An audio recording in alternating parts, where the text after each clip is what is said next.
Assalamualaikum warahmatullahi wabarakatuh. Salam sejahtera untuk kita semua, sahabat dan saudaraku semuanya yang baik hati, ramah tamah, jujur dan suka menolong dimanapun Anda berada. Berjumpa lagi dengan saya Husein alias Pak Uci, petani dari Sumbawa, Nusa Tenggara Barat.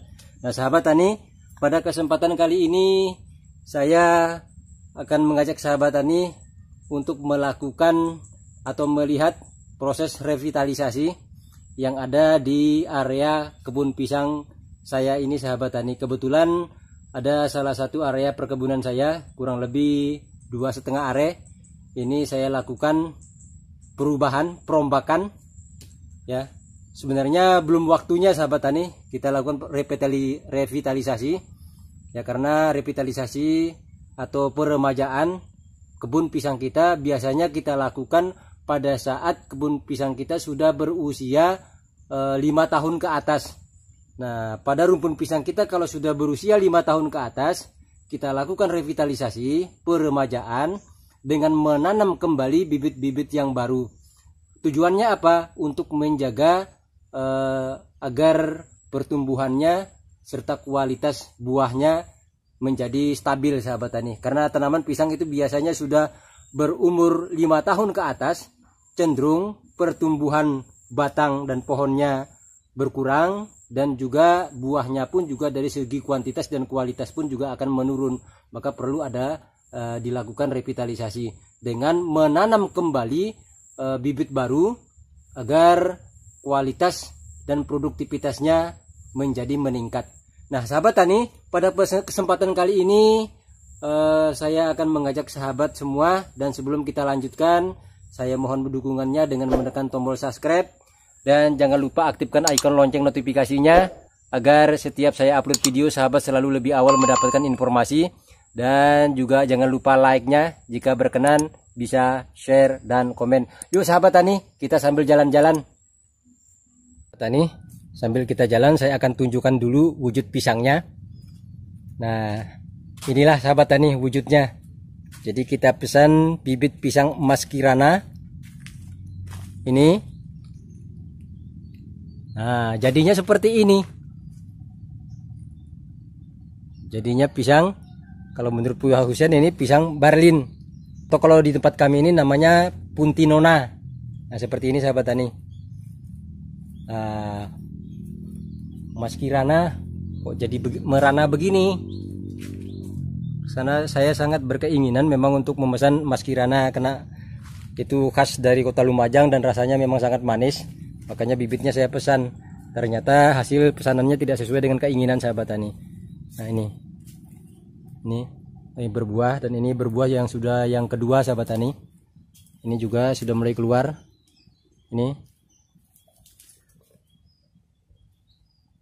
Nah ini pohonnya ya beginilah jadinya. Itu juga sudah berbuah sahabat tani. Nah, karena ini pisang ini tidak sesuai dengan yang saya inginkan, maka saya lakukan perombakan sahabat tani. Saya tanam pisang yang lain. Karena pisang ini kalau di daerah saya, pisang Barlin ini bisa dibilang sangat murah sahabat tani. Ini harganya antara 4 sampai 5 tandan 100.000. Nah, maka perubahannya saya menanam pisang kepok. Karena pisang kepok di tempat saya ini bisa dibilang merupakan salah satu jenis pisang yang difavoritkan oleh masyarakat. Harganya juga cukup mahal sahabat tani, bisa 100.000 ke atas per tandannya. Nah sahabat tani, ini juga selain pohonnya, ini pisang Barlin ini 2 kali berbuah. Ini kemarin batangnya seperti ini sahabat tani. Jadi hijau seperti ini. Tetapi begitu anak yang lainnya keluar, itu malah sudah berubah warna. Jadi ada hijau kemerah-merahan. Sementara yang sebelumnya jadi hijau, ada bintik-bintik hitam seperti ini. Nah, ada perubahannya lagi. Nah ini sahabat tani ini. Jadi berubah seperti ini. Sementara di kebun saya pisang seperti ini sudah banyak sahabat tani. ya kan? Kita pesan udah mahal-mahal, yang nyampe ternyata yang sudah ada di kebun kita sendiri. Nah, itu juga ini sahabat tani. Ini berubah warna pohonnya, cenderung hijau kemerah-merahan. Nah, kemudian dalam penanaman untuk revitalisasi sahabat tani, yang saya lakukan ini pohon-pohon yang saya tanam ini saya biarkan saja dulu sahabat tani. Itu tidak saya bongkar dulu, cuma kita lakukan penanaman dulu. Nah, ini pisang kepok. Ini di antara pisang ini kita manfaatkan di sela-selanya ini, kita tanam seperti ini sahabat tani ini. Ini sudah usia 2 bulan 10 hari. Pertumbuhannya sudah sangat luar biasa sahabat tani. Padahal ini tidak saya berikan pupuk kandang atau pupuk kompos di lubang tanam pada saat saya lakukan penanaman. Nah, kenapa? Nah, nanti saya akan jelaskan. Karena ini bagian daripada eksperimennya Pak Husein. Ya, kenapa tidak saya berikan pupuk kandang?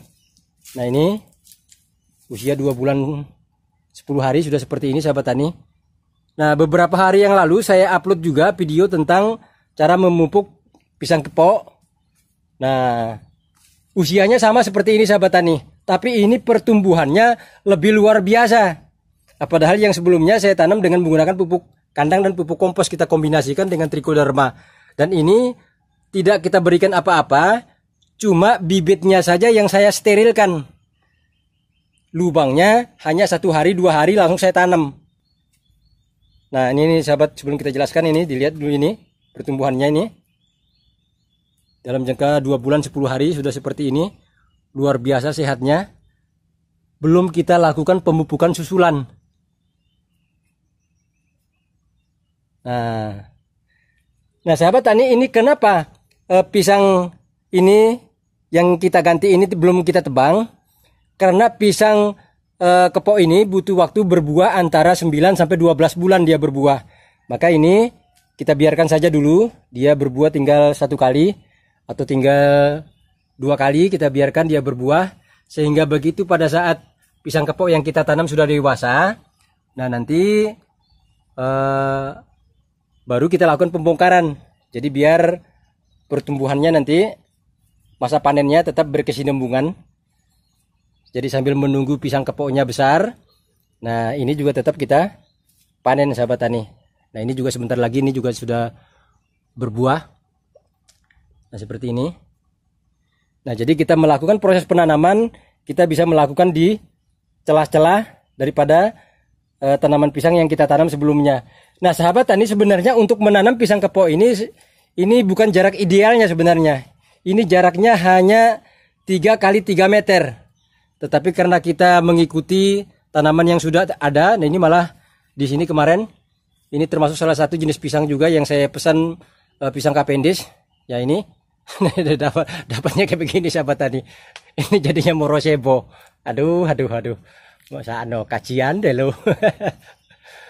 Nah, ini sahabat tani. Seperti ini. Jadi cara kita melakukan kalau revitalisasi kebun pisang sahabat-sahabat yang sudah berusia 5 tahun. Ya seperti ini kalau cara saya. Jadi kita tanam dulu, setelah kita tanam dia tumbuh. Nah, yang lama kita biarkan saja dulu. Nah, baru setelah itu ininya yang kita tanam baru ini sudah betul-betul dewasa, baru kita lakukan pembongkaran yang lainnya. Nah, sahabat tani, kenapa kok pertumbuhannya pisang seperti ini begitu luar biasa kalau menurut saya? Ya, pada saat kita melakukan penanaman kita tidak memberikan pupuk kompos atau pupuk kandang. Kenapa? Nah, di sini rahasianya sahabat tani. Ini. Karena pada saat saya tanam pisang barlin, itu di tengah-tengahnya, karena area perkebunan saya dulu rumputnya luar biasa banyaknya, akhirnya saya galilah lubang seperti ini. Sehingga seluruh rumput-rumput yang ada, termasuk tanah-tanah yang ada di permukaan, yang banyak biji-biji rumputnya, saya masukin ke dalam lubang seperti ini. Kemudian kita tutup. Setelah kita tutup, biar terfermentasi di dalam lubang sahabat tani. Nah, pada saat ini kan dulu pisang barlin. Kemudian di situnya pisang barlin jarak-jarak 3 meter. Nah, lubangnya dulu kita taruh di sini. Nah, sekarang pada saat saya mengganti tanaman ini, pas lubang pada saat saya buat. Nah, ini saya buat lubangnya dulu di sini sahabat tani. Jadi ini 1 meter kali 1 meter dengan kedalaman 70 sampai 1 meter, dan ini dipenuhin semuanya dengan rumput dan sampah-sampah daripada area perkebunan kita. Maka di sini di dalam lubang ini dulu berarti menjadi gudang sumber nutrisi untuk tanah dan tanaman. Makanya pada saat saya melakukan proses penanaman, saya tidak memberikan pupuk. Karena saya yakin bahwa di dalam itu sudah kaya unsur hara, karena pada saat kita memberikan pada saat kita membuat lubang dan terfermentasi secara alami. Nah, dan yang kedua, kenapa tidak kita biarkan ini kena matahari lama seperti yang biasa kita lakukan? Kita buat lubangnya, kita biarkan kena matahari, baru setelah itu kita berikan pupuk kandang. Nah, ini tidak kita biarkan terkena matahari lama. Hari ini saya tanam, hari ini saya gali lubangnya, besoknya langsung saya tanam. Agar tidak lubang yang kita buat tidak terkena sinar matahari, agar bakteri-bakteri yang ada di gudang nutrisi ini tidak mati sahabat tani. Tapi alhasilnya seperti ini. 2 bulan 10 hari, sahabat bisa lihat ini pertumbuhannya, dan bahkan ini sudah tingginya dari permukaan tanah sampai tempat keluarnya pucuk daun itu sudah kurang lebih 2 meter. Nah, tingginya sahabat tani, pertumbuhannya sangat luar biasa. Nah, baru nanti ke depan sahabat tani, pemupukannya ini saya biarkan saja sampai berusia 3 bulan. Jadi tidak saya lakukan pemupukan karena memang di area pohonnya itu sudah penuh dengan nutrisi. Baru nanti setelah kita pada saat kita lakukan pemupukan, ini juga kita pupuk dengan menggunakan pupuk kandang atau pupuk kompos yang kita campurkan dengan Trichoderma sp sahabat tani. Biar nanti untuk memastikan juga, karena agen hayati itu sangat bermanfaat untuk melawan tumbuh dan berkembangnya penyakit pada tanaman kita. Nah, sahabat tadi bisa lihat ini. Ini luar biasa. Nah, ini ternyata eksperimen. Ini bukan eksperimen sih sebenarnya. Secara tidak sengaja, karena kita tidak berniat untuk melakukan pembongkaran, tetapi begitu kita lakukan pembongkaran pas pada saat dimana kita buat lubang seperti ini. Nah, sahabat bisa lihat itu. Ini baru saya bongkar ini, karena ini banyak lagi pisang-pisang saya yang daun-daunnya nanti kita akan masukin kemari. Nah, kalau sudah seperti ini sahabat tani, ini yang usia 1 bulan lebih. Nah, ini juga pisang kepok 1 bulan lebih. Nah, ini kita buat lubang di sini, kita masukin saja nanti seluruh daun-daun yang sudah kita pangkas, seluruh anakan-anakan pisang yang sudah kita lakukan penjarangan atau daun-daun kering kita masukin kemari. Baru kita tutup, biar saja nanti terfermentasi secara alami. Sehingga begitu pisang kepok ini nanti tumbuh dan berkembang. Nah, pada saat itulah dia menembus lubang ini, di mana ini sudah menjadi sumber nutrisi bagi tanah dan tanaman. Nah, inilah cara saya melakukan revitalisasi sahabat tani. Ya, mudah-mudahan ini ke depan tidak akan ada masalah. Ya, karena ini penggaliannya juga tidak seperti biasanya.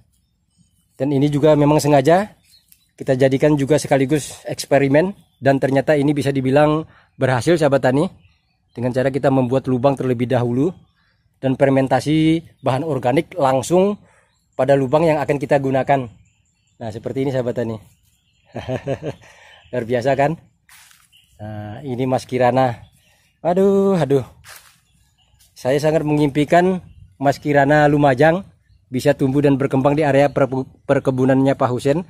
Ternyata yang tumbuh bukan emas Kirana, tapi emas-emasan. Gini sahabat tani.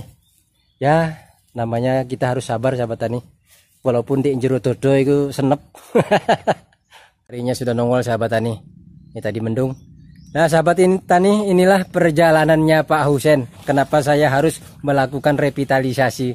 Jadi karena cita-citanya sangat menginginkan memiliki tanaman pisang emas Kirana, tetapi kenyataannya pada akhirnya Mas Husen lah yang merana.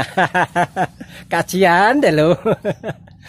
Ya, beginilah sahabat tani, usaha dan upaya harus tetap kita lakukan agar apalagi mensikapi kondisi COVID-19 yang sedang melanda bangsa kita menjadi petani tentu harus aktif, kreatif, dan inovatif, sehingga hasil yang kita dapatkan lebih produktif. Dan mudah-mudahan nanti kita bisa mendapatkan bibit yang sebenarnya. Nah, karena ini kemarin katanya bibitnya emas Kirana ini bersertifikat. Nah, yang bersertifikat saja sudah seperti ini sahabat tani. Gimana yang nggak bersertifikat ya? Oke sahabatku sekalian, inilah perjumpaan kita kali ini. Hal yang saya lakukan dalam perubahan atau menanam kembali tanaman pisang agar lebih produktif. Terima kasih sahabatku telah mengikuti saya, dan terima kasih juga atas segala perhatiannya. Mohon maaf atas segala kekurangannya. Wassalamualaikum warahmatullahi wabarakatuh. Salam sejahtera dan sukses selalu untuk kita semua.